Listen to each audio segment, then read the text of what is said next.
The bill as it was filed was a 2-cent increase every year for the next 3 years. Senator Liblow, you got to hand it to Senator Liblow. I think there was some serious doubt in the lobby corps that it was going to get done yesterday in the Senate. He's building a pretty impressive legislative resume. He sure is, and he's got a lot of tenacity. So I think he stood up and defended what ultimately ended up being a 2-cent increase for just the coming year. And I guess that debate lasted from around 10:30 until they adjourned at 3, and Senator Liblow was on his feet most of that time with some help from his colleague from Franklin County, Senator Schatz. What will this accomplish? It would not solve all of our road problems, but it would put a huge dent in them. And you know, there's I think some angst on the other side of the building about whether or not they can also get it done with only 9 or so legislative days left. But we have a road problem. We have a serious road problem in this state, and I got to hand it to Senator Liblow and Senator Richard for giving him the time to do it with only 9 legislative days left. And that's the kind of lawmaking that you know, I think the citizens of Missouri like to see, whether they agree with it or not. It was really hashed out on the Senate floor, and important decisions were made. Thinking, if you're in the House, would you support this? You know, I've seen a lot of different proposals. I understand that this one that's been the compromise doesn't really even cover the inflation rate on that. So I'd really have to take a look at all the proposals and see. I know, you know, there's a lot of horse trading, as we talked about before the show, and so I would have to take a closer look at it. Robert Cornell, does this pass the House of Representatives? Yes, you know, I think it has a tough road. You got to work the votes, but I think ultimately it does pass. Is there a gentleman from Butler that he's not worried about that 9 days because he moves the previous question? Yes. James Harris, what's the politics on this? Well, I think if you noticed in the Senate yesterday, almost all of your statewide candidates that are looking to run statewide voted no. That was noticed. And it was a bipartisan vote with all the Democrats and just enough Republicans. I think you'll see something similar in the House.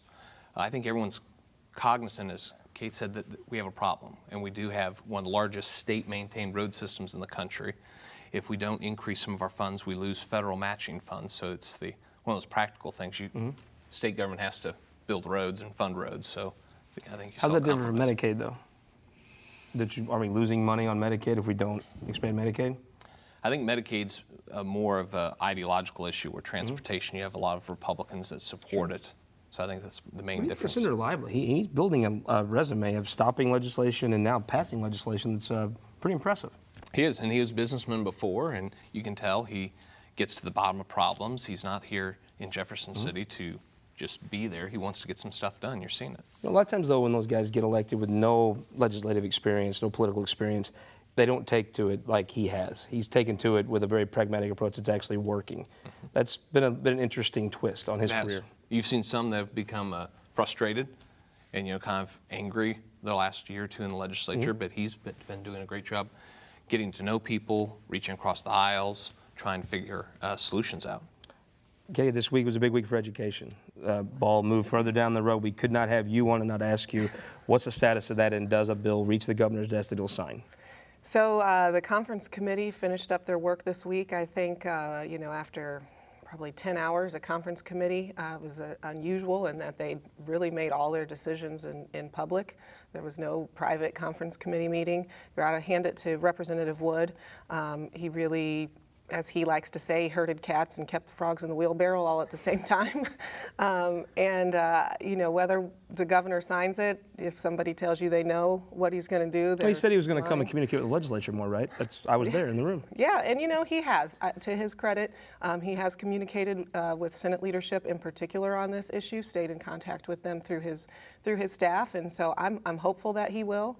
I'm hopeful that first we got to get a vote on the conference committee report next week, and that's where my focus will be. You've been on the inside of this. Does this happen? Well, I served on the conference committee last year. I know that some of the same parts of the bill that people didn't like last year have been taken out or at least modified in the version this year. It's hard to say. We weren't also working with just 9 legislative days left. I believe we didn't have that many more days when we came through with it, but it's a tough one. What we do know is that if something isn't done, the kids in our public schools are the ones who are going to pay the price. So I'm looking forward to seeing some compromise come to fruition this year. Representative Correa, does this pass?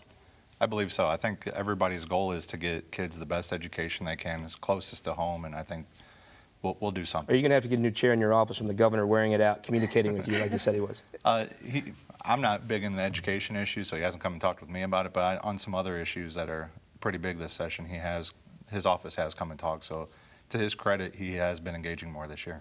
James, does this get done, and what is does the governor actually sign it? What does this mean? What does it mean for the governor if he doesn't sign this bill? Well, I think it's one of the most important issues that the legislature needs to wrap up, and there is a long ways to go in 9 days. And I think one of the concerning things is the price tag on the bill that could create hiccups in the last 9 days with all the other things that have been added in. But it's important. I never can guess what this governor is going to do, since he really doesn't communicate as a normal administration does with certain red flags as the legislation's moving. But we'll see. I think he would be hard pressed to veto it. It would seem to be that he took a lot of heat for vetoing the last one. This one will be the pressure would mount after last fall. Yes. And I want to leave it right there. This week in Missouri Politics, and we'll see you again right here.